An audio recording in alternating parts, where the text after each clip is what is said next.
அன்பான உறவுகளே, உங்களுடன் கதைக்கும் நானும் ஒருவன். நமக்கு ஆசை வருவது இயல்பு.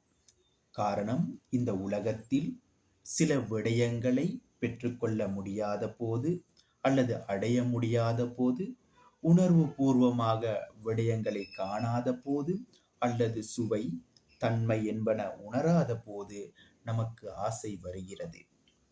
நமக்கு ஆசை முக்கியமான ஒன்று. ஆசை வரும்போதுதான் முயற்சி என்பது நமக்குள் தோற்றம் பெறுகிறது. ஆசை இல்லாவிட்டால் மனிதன் முன்னேற்றத்தை அடைந்திருக்க மாட்டான். காரணம், எதிர்பார்ப்புகள் மற்றும் மனிதனின் எதிர்காலத்தை கொண்ட கனவுகளின் மீது கொண்ட ஆசை வளர்ச்சி பாதையை அடைந்து செல்ல காரணமாக அமைகிறது. ஆனாலும் தனி மனித ஒருவனின் ஆசை அவனின் எதிர்பார்ப்புகளை நிறைவேற்றிக் கொள்வதற்காக மட்டுமே இருக்கும்.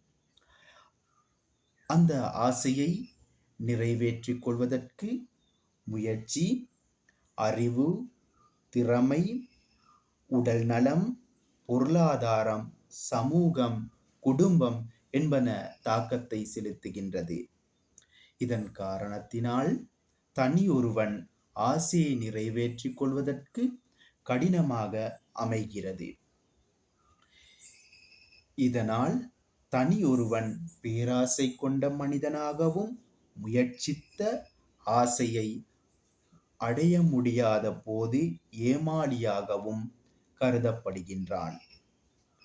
மனிதனின் ஆசை நியாயமான நல்ல ஆசையாக இருக்கும்போது, அந்த ஆசை நிறைவேறும் போது இந்த பிரச்சனையற்ற சமூகத்தை நாங்கள் காணலாம்.